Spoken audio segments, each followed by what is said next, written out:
Assalamualaikum warahmatullahi wabarakatuh. Hari ini saya nak buat ulasan perlawanan di antara Argentina menentang Australia, yang mana Argentina menang 2-1 dalam round of 16 untuk melayakkan diri ke quarter final bertemu dengan Belanda. Gol dijaringkan oleh Lionel Messi dan juga Julian Alvarez, manakala gol pasukan Australia dijaringkan oleh on goal lah. Walaupun kalau kita lihat Goodwin yang melakukan sepakan, tetapi FIFA telah memberikan gol tersebut kepada gol sendiri melalui Enzo Fernandez. Baiklah, tanpa membuang masa, mari kita masuk ke dalam ulasan perlawanan. Untuk ulasan perlawanan kali ini, boleh saya katakan in term of pressure ataupun in term of ball control yang ditunjukkan oleh kedua-dua pasukan, sebenarnya perlawanan ini seimbang, yang mana kita boleh tengok defensive shape ataupun bentuk corak bertahan pasukan Australia yang bermain dalam formation 4-4-1-1 telah menyukarkan untuk pasukan Argentina menyerang ataupun melakukan penetration, terutamanya dengan penggunaan wingback mereka iaitu Molina dan juga Acuna. Jadi benda itu telah menyebabkan pasukan Argentina banyak kali cuba untuk melakukan ball position dan juga build up play di bahagian tengah untuk melakukan penetration ke arah gawang Australia. Dan untuk game ni juga kita boleh lihat pemain-pemain Australia sikit melakukan blunder dan juga kesilapan-kesilapan kecil yang menyebabkan mereka terpaksa akur untuk tewas kepada Argentina di round of 16 kali ini. Baiklah, tanpa membuang masa, mari kita masuk ke dalam ulasan perlawanan. Untuk ulasan perlawanan kali ini, saya akan mulakan dengan pasukan Argentina. Apakah perkara yang positif dan juga apakah perkara yang saya suka tentang pasukan Argentina ni? Yang pertama, apa yang saya suka tentang pasukan Argentina ni adalah mengenai mereka punya corak permainan yang mana mereka melakukan counter pressing. Ini bermaksud kalau kita lihat kepada ball position dan juga build up play yang cuba dilakukan oleh Australia, apabila mereka memegang bola, Argentina cepat untuk melakukan pressing ataupun cepat untuk memastikan yang pemain-pemain Australia tak boleh nak pegang bola dengan terlalu lama. So kita boleh tengok dalam beberapa second, 15 ke 20 saat sahaja, pemain-pemain Australia boleh hold up the ball ataupun pegang bola, dan selebihnya mereka akan dicuri ataupun diambil balik oleh pasukan Argentina melalui counter press yang ditunjukkan oleh pemain-pemain Argentina. Itu perkara pertama lah, saya suka bagaimana mereka menetralkan serangan pasukan Australia dan juga build up play yang cuba dilakukan oleh pasukan Australia.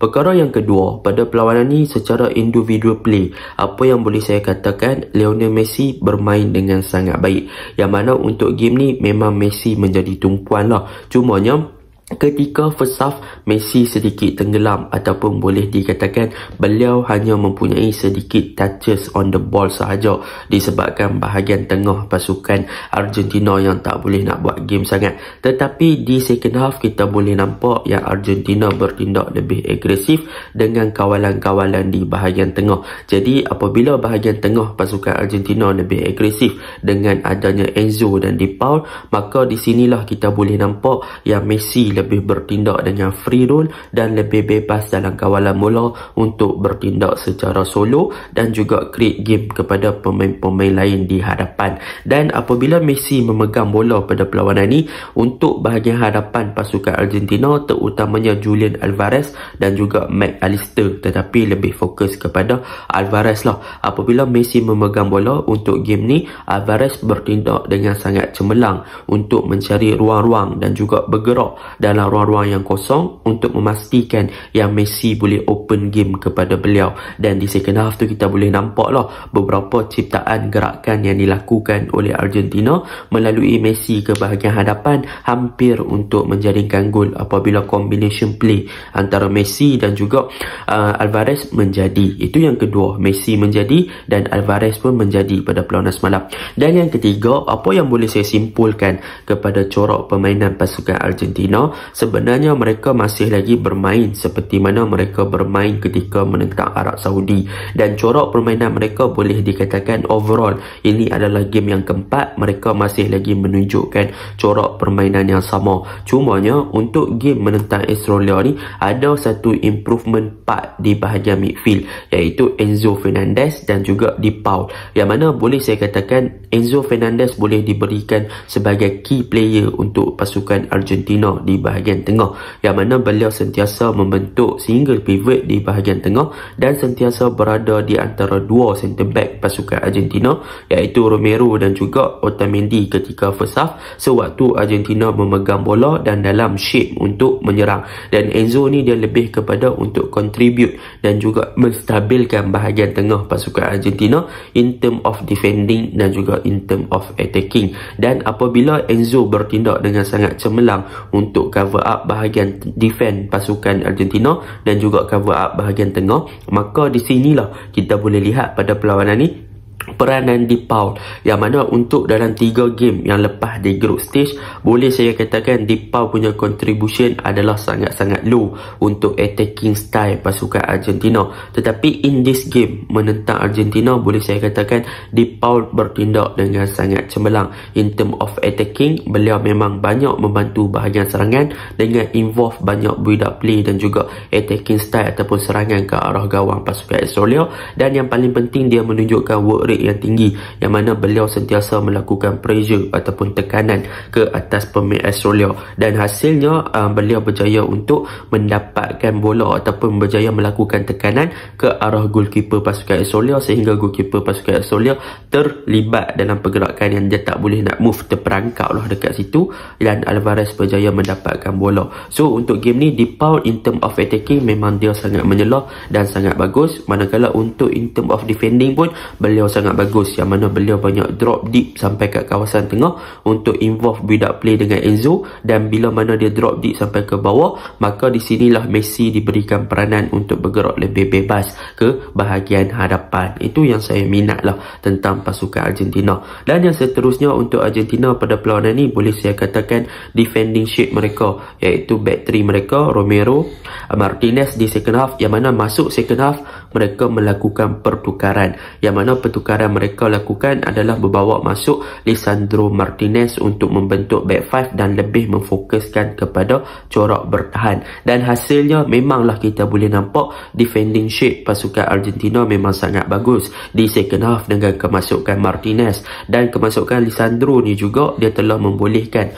untuk bahagian pertahanan pasukan Argentina lebih berani untuk naik dengan tinggi, ataupun Martinez ni dia jadi ball carrier sampai dekat middle space. So dia ada harapan untuk membantu build up play yang cuba dilakukan oleh pasukan Argentina dengan progress the ball, dengan bawa bola lebih tinggi lah. So Martinez ni lebih advance punya centre back berbanding dengan Otamendi dan juga Romero yang boleh dikatakan agak pasif. Dan untuk game ni memang defending shape Martinez masuk tu mereka lebih solid, dan Martinez patut diberi pujian apabila dia berjaya untuk tackle gerakan yang dilakukan oleh Behish minit-minit akhir perlawanan tu, dan dia hampir menjadikan gol penyamaan untuk Australia. Dan untuk goalkeeper pasukan Argentina juga, mereka adalah Emiliano Martinez bermain dengan sangat baik juga untuk menafikan beberapa percubaan daripada pemain-pemain Australia. Dan secara konklusinya, kalau kita lihat gameplay daripada Argentina pada perlawanan ni, pemain yang banyak bergerak adalah lebih kepada attacking. Messi, Di Paul dan Enzo Fernandez di tengah telah membolehkan pasukan Argentina bergerak dengan lebih fluid di bahagian tengah. Tetapi in term of agresif, mereka agak kurang dan mereka tak terlalu intens untuk melakukan pressure. Sebaliknya kedua-dua tim agak seimbang dengan pasif dan lebih membiarkan corak bertahan ataupun defense department buat kerja. Dan untuk game ni juga kita boleh nampak Argentina agak struggle untuk penggunaan daripada Molina dan juga Acuna di bahagian kanan bahagian kiri untuk attack pasukan Australia. Walaupun ada beberapa gerakan berjaya, tetapi overall 90 minutes boleh dikatakan Argentina sukar untuk menggunakan kelebihan yang ada pada Acuna dan juga Molina untuk involve dengan penetration di bahagian wide area untuk melakukan crossing ataupun cutback ke dalam kotak penalti. Dan yang paling penting, yang paling saya kecewa dengan Argentina adalah kemasukan Lautaro Martinez. Yang mana kemasukan Lautaro Martinez, dia miss 3 big chances, 3 peluang kan. Dia sama je macam kawan dia Lukaku dekat Belgium. Dan Martinez pun sama juga. And dua Martinez di belakang, goalkeeper dengan defense buat kerja baik, tetapi Martinez di hadapan dia buat kerja teruk. So saya tak faham kenapa Lautaro Martinez boleh dimasukkan walaupun ada Dybala dan sebagainya. Tetapi kalau saya jadi Scaloni pun, mungkin saya akan masukkan Martinez lah berbanding Dybala, berbanding Thiago Almada dan sebagainya kan. Tetapi bila masuk Martinez, alah sayang, 3 peluang terhidang, dia tak boleh nak skor, memang rugi lah kan. Lebih baik stay kan Alvarez, dah lah kedudukan waktu tu 2-1. Jadi itu untuk Argentina. Manakala untuk Australia, boleh saya katakan daripada segi pressure, daripada segi defending shape 4-4-1-1, mereka bermain dengan baik, so tak ada masalah. Cumanya yang kurangnya mereka adalah di bahagian attacking third, yang mana boleh dikatakan kelebihan individu dan juga individu teknikal daripada pemain pertahanan Argentina adalah lebih bagus berbanding bahagian serangan pasukan Australia, yang mana pemain-pemain Argentina ni boleh untuk patahkan serangan ataupun corak menyerang pasukan Australia dengan mudah. Bahkan Australia juga tak beberapa klinikal dan tak beberapa bagus ketika mereka menyerang ke arah gawang pasukan Argentina, dan mereka juga boleh dikatakan kurang kualiti daripada final passing quality dan juga bagaimana mereka nak beat pertahanan Argentina, yang menyebabkan mereka tak beberapa bagus di bahagian hadapan. Tetapi in term of defending shape, Australia memang performa. Dan kesilapan mudah, contohnya macam Matthew Ryan, dia gagal keluarkan bola dengan lebih awal, dan semua tu memang boleh dikatakan blunder yang agak mengecewakan, sebab benda tu menyebabkan pasukan kita tewas. Saya harapkan tak ada kecaman lah kepada goalkeeper, tetapi benda ni memang kita boleh nampak yang Australia memang bagi fight gila-gila lah. Jadi itu je lah ulasan saya. Assalamualaikum.